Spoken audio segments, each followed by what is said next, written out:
Bonjour, ici LT Survival. Dans la partie 3 des nœuds, nous verrons aujourd'hui plusieurs nœuds très utiles pour l'abri avec une tarp ou avec en hall avec le ground sheet, le Uchi qu'on appelle dans les cadets. Donc, on va voir les deux tours morts et une demi-clé. On va voir le nœud de l'évadé, la daisy chain. On va voir le nœud de chaise double et le nœud de prusik.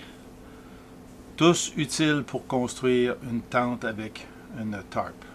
Restez à l'écoute, on va voir après ceci.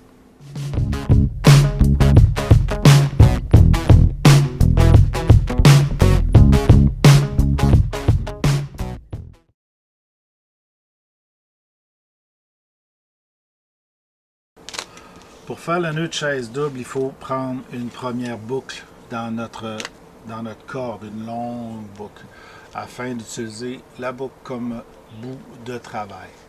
Okay? Pour commencer, on fait une boucle dans la corde, comme pour faire un nœud de chaise. Okay? Pardon, je l'ai fait à l'envers. On va y aller comme ça, comme j'ai fait pour le nœud de chaise. On va le renverser comme ça. Okay? Donc, on a notre trou de lapin, comme pour le nœud de chaise. Okay? Puis notre lapin, ben, c'est la boucle. Là, notre lapin va sortir du trou. Okay? Mais au lieu d'aller faire le tour de l'arbre, il va aller faire le tour des boucles qui sont en arrière. Il va aller passer par-dessus, par en dessous de toutes les boucles. Okay? Ce qui va amener notre lapin ici autour de l'arbre. Okay? L'arbre passe dans le lapin, la boucle. Et là, on va pouvoir resserrer tout ça, okay, pour former notre nœud de chaise. J'ai juste de bien étaler nos cordes. Là. Ici, on en a juste une autour de l'arbre. Okay.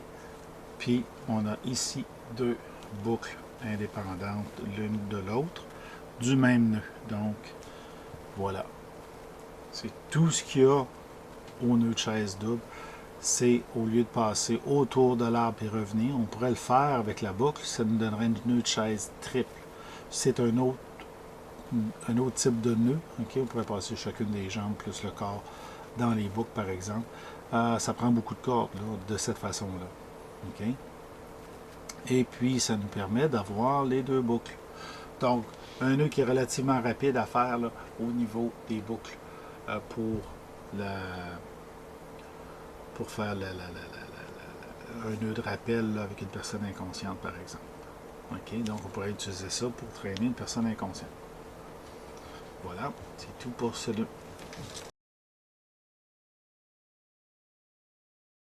Pour le prochain nœud, on a besoin d'un arbre.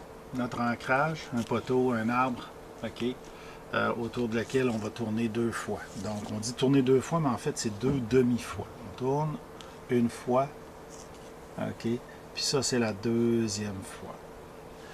Dans ce nœud-là, après ça, on vient passer sous la corde, ok, et on revient en demi-clé, voilà, pour barrer notre nœud. Okay. Normalement, là, ce nœud-là, on est sous tension, ce qui fait qu'on donne un grand coup, là, puis le nœud se barre autour de l'arbre. Okay.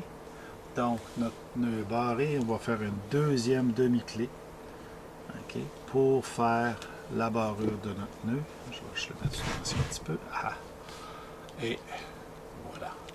Donc, deux demi-clés, deux tours morts et deux demi-clés. Une, deux.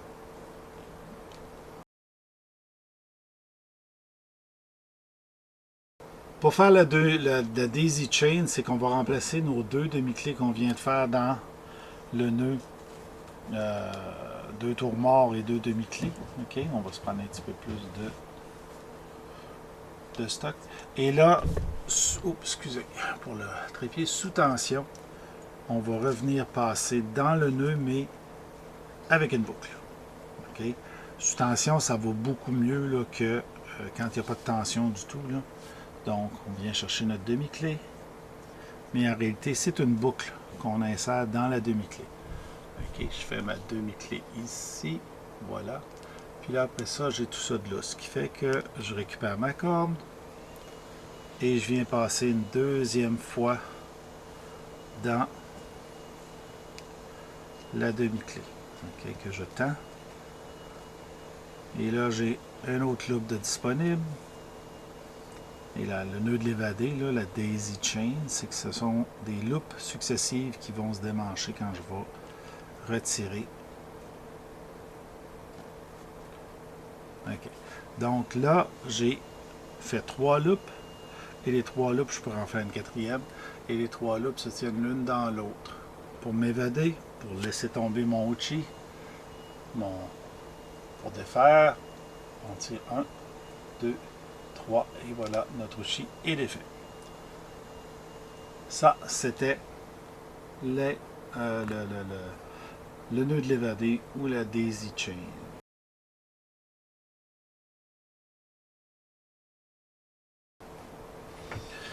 Ok, le nœud de Prusik se fait toujours soit sur une ligne de tête, là, pour votre toile sur laquelle tu vas passer la partie la plus haute de ta toile.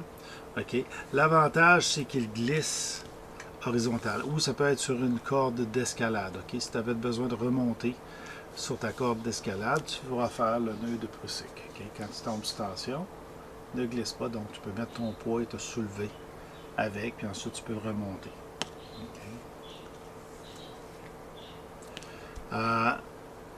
La méthode que je vais vous montrer, la méthode la plus facile là, pour faire le Prusik, c'est probablement aussi la méthode la plus répandue. Okay? Ça vous prend d'abord ce qu'on appelle un lashing ou une corde d'attache que vous allez avoir. Une corde normalement à peu près 24 pouces maximum. Là. 24 pouces pour les besoins d'attacher quelque chose sur une corde comme une ridgeline, mais ça pourrait être plus petit que ça. Okay? C'est juste plus compliqué à travailler quand c'est plus petit. Puis vous attachez la corde à elle-même, soit avec un nœud de pêcheur, soit avec un nœud plat, ou même un nœud par-dessus main, là, un nœud simple. Okay? Ça fonctionne quand même. Okay? Et puis, on se sert de cette boucle-là. La méthode la plus facile, c'est de se servir de cette boucle-là. Je pourrais me servir du nœud aussi comme point de départ. Okay? On va le faire juste pour la démonstration ici. Là. Je vais me servir du nœud. Je me sers du nœud comme point de départ. C'est sûr que la corde va venir tirer ici. Là. Fait que je vais passer dans ma loupe une première fois. Okay? Puis je vais garder le corps bien ouvert. Okay? Puis je vais reprendre le dessus de ma loupe et repasser une deuxième fois. Et là, on va serrer. Et là, c'est important de ne pas mélanger les câbles de gauche à droite à gauche. Là, parce que ça vient tout mêler le nœud, puis ça vient faire en sorte que le nœud ne soit pas nécessairement efficace. Fait qu'on va prendre le lousse de chaque côté. Okay. C'est difficile de le faire sans bloquer la vue à l'écran. Puis on va accoter les 4 membranes ensemble. Okay. Donc ici, on a notre nœud de Prusik, aussi je le revire de bord, mais avec le gros nœud d'attache, ce qui fait que j'ai pas de nœud ici, là, ce qui va me permettre de passer dans les œillets de ma tape, puis de mettre un toggle là, pour pouvoir la sécuriser. Okay. Comme de raison, ici, ça ne bouge pas, mais si je prends le nœud, je suis capable de le déplacer facilement, mais il ne bouge pas. Okay. Donc, c'est le nœud de Prusik, c'est la méthode la plus simple pour le faire. Je vais vous le refaire, mais avec l'autre bout, comme en tête. OK. Ça ici, ça va être le début de mon nœud de Prusik. Donc, je passe dedans. Je crée une première loupe. OK. Je crée un premier passage de nœud que je vais garder écartelé. OK.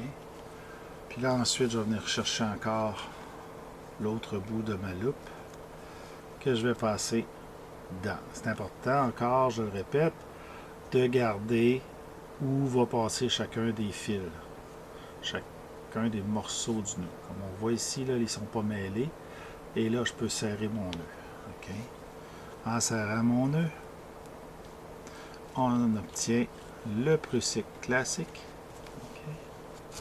C'est juste de prendre la tension et voilà. Le nœud de Prusik. Comme je vous démontrais, ces nœuds-là sont très utiles là, pour faire un campement, là, faire un campement de toile, soit avec les grandes sheets comme avec les cadets, le Uchi, ou avec une tarp standard. Il s'agit juste d'utiliser le nœud qui est plus adapté à votre besoin.